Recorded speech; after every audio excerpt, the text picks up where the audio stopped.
가끔은 백수예요. 저는 이래저래 소소하게 자주 아픈 편이라 지난주에도 입원했었고 남편이 먼저 쉬라고 말해줘서 쉬고 있어요. 아기도 준비해야 해서요. 남편은 누나 셋의 막내입니다. 저희 결혼 초에 시어머니가 혼자가 되셨어요. 그래서 어머니는 혼자 사시게 되어 둘째 형님 내외가 시어머니와 같은 아파트 단지로 이사를 하셨어요. 그렇게 몇 년이 지난 지금 어머니는 얼마 전부터 저희를 볼 때마다 혼자 있으니 진짜 외로워. 혼자라서 뭐 해먹기도 싫다. 온종일 한마디도 안 하니까 치매 걸릴 것 같아. 난 이제 아들만 믿으련다. 나중에 아들이 나를 책임지겠지 뭐. 너희도 나랑 살면 좋은 점만 있을 거야. 내가 애도 봐주고 내가 너희한테 해를 끼치겠냐? 절대 아니다. 나는 너희랑 살면 아주 좋을 것 같다. 이런 말을 하시는 거예요. 어머니 이제 환갑이세요. 아직 젊으신데 어느 날부턴가 자꾸 외롭다며 친구도 필요 없고 가족이 최고라며 아들한테 의지하려 하시네요. 바로 옆에 딸이 살고 있고 딸이랑 매일 함께 시간 보내시면서 갑자기 왜 그러시는지 모르겠어요. 저희는 결혼할 때 양쪽 어른들께 10원도 안 받았고 저희 능력껏 형편에 맞춰 시작했고 결혼 후에도 설날 세뱃돈, 생일 용돈 말고는 받은 게 없습니다. 오히려 돈을 많이 들였고 자주 찾아뵈었고 시댁 식구들과 다 같이 여행도 길게 다녔고 정말 많이 함께 했습니다. 그런데 저는 그냥 이 정도까지가 좋아요. 이 정도면 계속 이렇게 도리하면서 살 수 있을 것 같아요. 그리고 솔직히 여행도 가보니 잠깐씩 볼 때랑은 다들 다르시더라고요. 못 봤던 모습들을 많이 보게 됐고 눈치만 엄청나게 보다가 왔어요. 그래도 이 정도는 괜찮습니다. 시누이들과의 사이도 무난하니 좋고요. 시어머니와도 잠깐씩 뵙고 시간 보내니까 사이가 좋은 거고 며느리는 하고 싶은 말도 못하고 다 참고 눈치 보며 한 집에서 매일같이 산다는 생각은 안 해봤네요. 집이라는 곳은 휴식처여야 하는데 제 집이 아니라 어머니의 집이 되어 모두의 집으로 드나드실 생각하니까 벌써 불편하고 싫은데 남편은 저에게 한마디 상의도 없이 시어머니에게 나중에 같이 살자고 자기가 책임진다고 합니다. 남편은 출근해서 밤에 돌아오고 시어머니와 종일 시간 보내며 말동무 해드리고 챙겨드리는 건 제가 될 텐데 왜 자기 마음대로 모신다고 말을 하는 걸까요? 자식된 도리로 자식으로서 혼자 지내시는 어머니가 마음에 걸리고 신경 쓰이고 걱정되는 거 당연하죠. 그런데 저는 선은 지켜줘야 한다고 생각합니다. 이제 내 남편이고 나중에는 우리 아이의 아빠가 되고 저와 결혼하는 그 순간 새로운 가정을 꾸려 가장이 된 몸이기 때문입니다. 그래서 저는 저희 사는 동네에 아주 가까운 곳에 집을 얻어드리고 최대한 자주 들리는 거 여기까지가 결혼한 아들이 어머니에게 해드릴 수 있는 최선이라고 생각하는데 남편에게 이렇게 말하면 기분 나빠할까요? 같이 살기 싫어하는 제가 나쁜 사람일까요? 저는 이제는 저희 부모님과도 같이 사는 건 못합니다. 가끔 보며 시간 보내는 게 오히려 애틋하고 서로의 사는 방법이 다르고 가치관도 달라서 스트레스가 되어 관계가 틀어지고 나빠질 걸 알기 때문에 눈치 보며 힘들게 노력하며 살고 싶지 않아서요. 후기. 예전에 시어머님의 합가 요구 때문에 글을 썼던 사람이에요. 이 문제로 몇 차례 남편과 싸웠습니다. 남편은 어머니를 본인이 모시는 건 당연하다는 태도를 보였어요. 전 그런 태도가 너무 기가 막혔지만 화를 낸다기보다는 단호하게 밀고 나갔어요. 그래, 어머님께서 저렇게 외로우시다니 그럼 당신이 몇 달만 모시고 사는 게 어때? 난 우리 부모님하고도 살 수 없다고 생각하는 주의고 우리의 삶도 중요하다는 입장이지만 당신의 생각을 존중해. 난 괜찮으니까 주말 부부로 지내자. 언제부터 갈지는 어머님하고 상의해봐. 라고 말했어요. 남편이 정말 당황해하더라고요. 시어머니와 함께 새로운 집에서 함께 모시는 걸 생각했겠죠. 그러면서 어떻게 주말 부부를 하냐길래 같이 사시는 건 내 삶의 계획에 없었고 그럴 일은 없다고 못 박았어요. 남편은 자기만 가는 건 말도 안 된다 했지만 몇 번의 이야기 끝에 결국 저희는 주말 부부를 하게 되었습니다. 이렇게 하다가 문제가 생기면 얼마든지 원상복구하면 된다는 말로 달랬어요. 그렇게 어머님 집으로 가고 나서 신경 쓰는 척 전화했어요. 매일 전화해서 어머님 아침은 차려드렸는지, 집안 청소는 했는지, 빨래는 했는지, 저녁 식사는 챙겨드렸는지 수시로 물어보고 지적했고요. 어머님은 대충 김치볶음밥 같은 거 해드리지 말라고, 소화 안 된다고 일일이 훈수 주었습니다. 그리고 어느새 매번 어머님이 밥을 하시는 것 같길래 어머, 그럼 안 되지. 당신이 모시고 산다며. 왜 어머니를 힘들게 만들어? 당연히 당신이 했었어야지. 를 반복했습니다. 그리고 남편이 자기가 다 어떻게 하냐고 짜증내길래 나중에 어머니 모시고 산다면서 어차피 당신이 다 해야 할 일인데 미리 익숙해지고 어머님 입맛에 맞게 손맛도 키우고 하면 좋잖아. 어머님 연세 드시면 그것도 배우기 힘들어. 미리미리 배워둬야지 했어요. 그리고 얼마 지나지 않아서 시어머니가 전화가 오더라고요. 힘들다고, 아들 밥 차려주기 힘들다며, 이렇게 까다로운 줄 몰랐다며, 어릴 때는 안 그랬는데 입맛이 변했나 보다 하시면서 외로울 틈이 없이 다 큰 아들 밥 해먹이기 힘들다 하시더군요. 한두 번 받아들이다 나중엔 전화도 안 받았어요. 그러다가 제가 임신이 되었는데 하필이면 토덧이라 입덧이 너무 심하더라고요. 아무래도 임신을 하면 남편이 옆에 있으면 저도 너무 좋았겠지만 굳이 제 입으로 먼저 말 안 했거든요. 근데 이때다 싶었는지 남편이 냉큼 짐 싸서 들어오더라고요. 시어머니도 얼른 다시 들어가라고 재촉하셨대요. 그리고 물었어요. 학과 연습 많이 했냐고. 그랬더니 제 생각이 맞는 것 같대요. 생각보다 패턴도 너무 다르고 음식 취향도 너무 달라졌고 그냥 따로 살면서 용돈 드리고 여행 보내드리면서 효도하겠다네요. 아마 합가에서 제가 밥 해드리고 모셨으면 저런 깨달음은 못 얻었겠죠. 암튼 그때 일로 지금 합가니 뭐니 이야기는 쏙 들어갔어요. 남편도 웃기지만 텟에 전환하신 어머님이 더 웃기더라고요. 암튼 저는 요새 태교에 집중하고 있어요. 다행히 아기 갖고 나서는 합가에 대한 압박이 없어서 스트레스가 없네요. 이야기 들어주셔서 너무 감사드려요. 댓글: 저희 시부모님도 참 좋으시거든요. 진짜 잘해주시거든요. 저 1년 같이 살았어요. 남편이 돈 다 날려서요. 집 분양받은 것도 돈 다 못 내고 전세 줬거든요. 진짜 갑자기 어쩔 수 없이 시댁에서 살았어요. 저한테 시부모님 면목 없다고 미안해 하셨고요. 진짜 내 집처럼 살았고요. 내 부모한테 하듯이 했어요. 일하고 오면 피곤하니 방에서 널브러져 있었고요. 먹고 싶은 거 다 시켜 먹고 해주시는 밥 먹고요. 뭐라는지 아세요? 제가 살찌는 체질이라 연애 때부터 저녁밥 안 먹는 거 알면서도 밥 같이 안 먹는다고 서운하대요. 주말에는 같이 밥 먹는데도 평일에 같이 안 먹는다고 서운하대요. 아니, 다이어트 하는 사람이 음식 보면 참느라 얼마나 힘든데요. 거실 나오지도 않고 대화도 안 한다고 서운하대요. 자식님들 집에서 피곤하면 방에서 널브러져서 방 밖으로 나오지 않지 않나요? 항상 부모랑 조잘조잘 수다 떠나요? 전 저희 엄마와도 서로 바쁘니 일주일에 한 번 밥 같이 먹으면서 얘기했어요. 그리고 항상 거실엔 시아버지가 계시고요. 나가겠나요? 저보고 하석생이냐고 하시더군요. 저 집안 다 뒤집고요. 시아버지랑 소리 지르면서 개싸움하고요. 남편한테 꺼지라고 내가 너 때문에 시집살이 하면서 저딴 소리나 듣는다고 갈라서자 했어요. 저 시부모님 앞에서 트렁크 꺼내서 짐 쌌고요. 진짜 내가 미친년인 거 보여줘야지만 먹었거든요. 호락호락한 성격도 아니고 저 성질 더러워요. 남편도 아주 잘 알고요. 남편 제발 나가지 말라고 빌고요. 저 집 나갈까봐 계속 연락하고 감시하고요. 결국엔 시아버지가 사과하셨는데요. 그 후로 진짜 그 집구석엔 단 1분도 있기 싫었고요.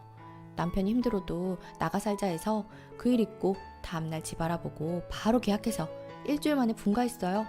얘네들 진짜 나가니 놀라시고 당황하시고 이렇게 빨리 나가느냐고 미안해하시고요.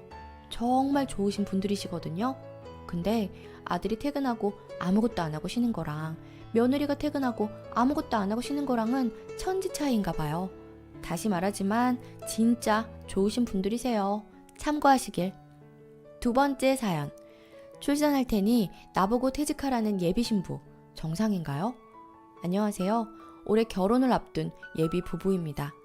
가족 계획 문제로 갈등이 생겨 조언을 구하게 되었습니다. 예비 신부는 인서울에 음대 졸업했습니다.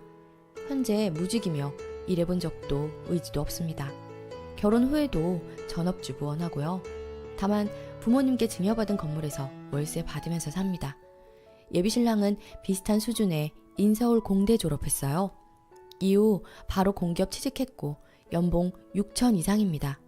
둘의 조건은 대략 이 정도입니다. 예비 신랑 직장에서 육아휴직도 가능하고 두 부모님 다 노후 대비는 되어 있기 때문에 둘 다 딩크는 생각하지 않았습니다. 그런데 예비 신부가 아이를 낳은 후에 신랑이 직장을 그만두길 바랍니다. 여기서부터 갈등이 생겼는데 예비 신랑은 현재 직장에 매우 만족하는 중이라 관둘 마음이 없습니다. 예비 신부 입장은 아무리 노력한다고 해도 결국 혼자 독박 육아가 될 거다. 아이가 태어난 후에도 순환 근무 때문에 계속 지역을 옮겨야 되는데 그럴 자신이 없다. 직장을 다니지 않아도 생계에 문제가 없다. 본인은 예체능 계열이지만 학군지에서 살아보니 분위기를 무시할 수 없다. 아이한테도 좋은 환경을 제공해주고 싶다. 예랑이 재산 지분 때문에 그러는 거라면 집 공동 명의하겠다. 단 건물은 안 됨. 크게 이 5가지입니다. 예비 신랑은 육아휴직도 길게 쓸 생각이 있고 잘 도와줄 거라고 애초에 예신이 전업주부이기 때문에 혼자 독박육아라는 게 말이 안 된다. 근무 때문인데 어쩔 수 없지 않느냐. 엄마가 잘 돌보면 아이도 금방 적응할 것이다. 대학 동기들을 보니 꼭 학군지 출신만 있는 게 아니다. 환경보다는 개인의 노력이 중요하다. 생계 목적만 있는 게 아니라 자아 실현이다. 이 발언 과정에서 조금 흥분해 넌 혼자 뭘 잃어본 적이 없어서 모른다고 해 예비 신부가 화가 나기도 했습니다. 이 부분에 대해선 실언 인정하고 사과했습니다. 그러나 예비 신랑 입장에서도 정 안 되면 반반씩 각출해서 보모를 부르자고까지 말했음에도 물러서지 않는 신부한테 서운함을 느낍니다. 이 부분에서 오해하실까봐 그러는데 처음부터 서로 소득을 합치지 않고 따로 관리하기로 이미 합의했습니다.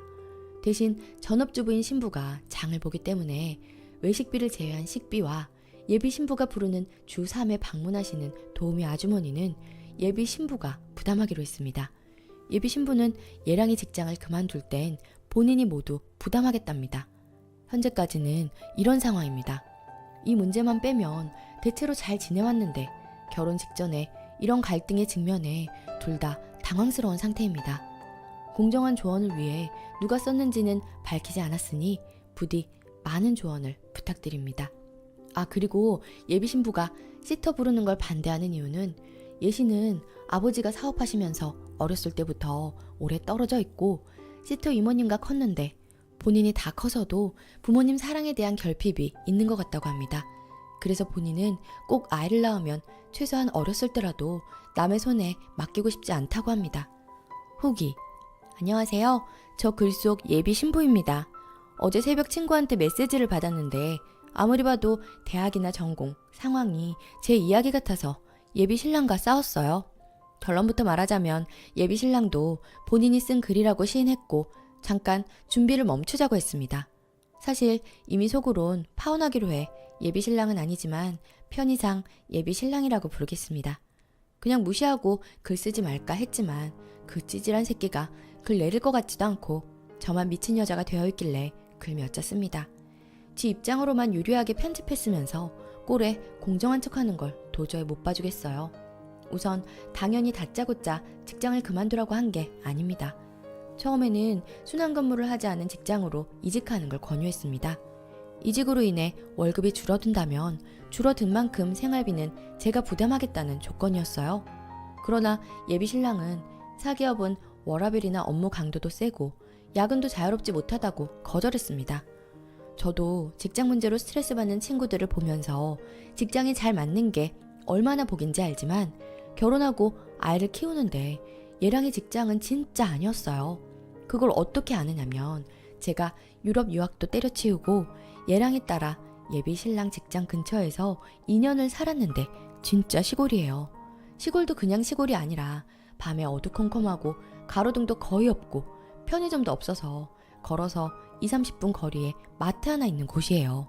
초등학교, 유치원 당연히 걸어갈 수 있는 거리에 없고 병원도 멀어요. 그래서 사기업도 힘들어서 싫으면 그냥 월급만큼 용돈 줄 테니까 그만두라고 한 거예요.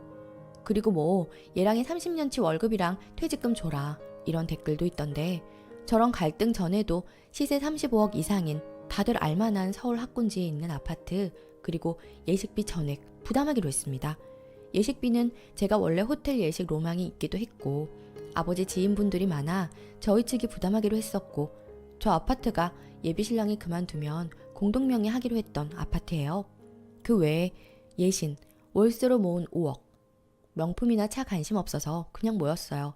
플러스 부모님 지원 5억, 예비 신랑, 본인이 모은 2억 5천 플러스 부모님 지원 2억 이었지만 예비 신랑이 부모님 지원은 자신들 노후자금까지 주시는 것 같아서 거절했습니다. 제 건물 월세는 다 세무사님이 처리해 주셔서 세전 얼마인지나 세금이 어떻게 되는지는 모르겠지만 통장에 찍히는 금액은 달에 1,700 조금 넘습니다. 그러니 단순히 계산하면 아예 직장을 그만둘 경우 18억을 한 번에 주고 지금 월급만큼 매달 주기로 한 거죠. 물론 돈이 다는 아니지만 얘랑이 혼자 포기하도록 강요시킨 건 아니라는 걸 말씀드리고 싶었어요. 저도 기러기로 살기 싫어서 유럽 박사과정 밟다가 포기했고 부부관계는 갑을관계보다는 동등한 관계여야 한다고 생각하기에 저렇게 말한 거예요. 댓글에 저희 부모님 이야기도 많던데 부모님께서는 대부분 외국에 나가 계셔서 제 삶에 크게 간섭하지 않으세요. 그저 적당히 누리며 베풀 수 있는 만큼 베풀고 살면 된다고 생각하세요. 그러니 부모님에 대한 비난은 자제 부탁드립니다. 마지막으로 제가 무직 백수는 맞지만 밥만 축내고 있는 것도 아닙니다. 원래 아이들을 좋아해서 왕복 4시간 걸리는 대전 보육원에 재능 기부 수업도 주 2회씩 하고 그냥 아이들 보려고 자주 갑니다. 비록 전공으로 돈을 벌진 않지만 이 전공을 정말 애정하기에 개인 지도도 꾸준히 받고 있어요.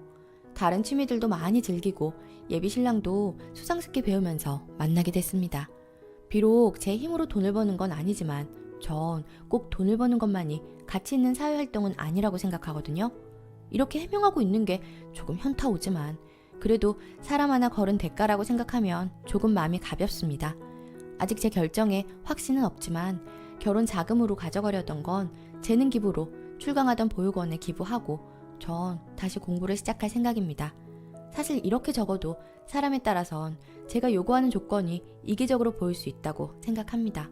저 역시 이번 일을 계기로 더욱 성숙한 인간으로 거듭날 수 있도록 노력하겠습니다. 적어주신 많은 조언 새기며 살아가겠습니다. 감사합니다. 댓글: 허언증? 관종이 아니고 이게 진짜라면 님은 누구랑 결혼해도 파국이에요. 그 조건 받아들이고 님 돈 보고 결혼해서 님 돈 쓰며 백수 꿈꾸는 남자는 제대로 된 사람일 리가 없으니까. 아마 나중에 몇 년 지나면 돈은 있고 아내는 질렸고 삶은 무료하고 그 돈으로 딴짓이나 하러 다니겠죠. 왜냐면 남편이나 아내나 경제적으로 종속되면 한쪽이 당당하질 못해. 그러니 아내한테 불만이 쌓여도 큰 소리도 못 내고 그 쌓인 자격지심을 그런 쪽으로 풀게 되어 있거든. 나 잘났다고 해주는 여자한테 가서. 그러니 이게 진짜거든. 정말로 물려받은 돈 똑같이 많아서 각자 백수로 자기 돈만 쓰고 살 수 있는 사람 만나거나 혼자 살아요. 댓글 2. 멀쩡한 공기업 다닌 남자에게 그만두고 사기업을 들어가라질 않나. 그만두면 용돈 준다고 하질 않나. 그러기에 남자가 아주 못 사는 집인 줄 알았더니 그것도 아닌데 신부는 세상에 돈이면 단주라는 모양인데 신부는 그렇게 사세요. 내가 신랑 누나라도 이 결혼은 못 시키겠네. 오늘의 사연은 여기까지입니다.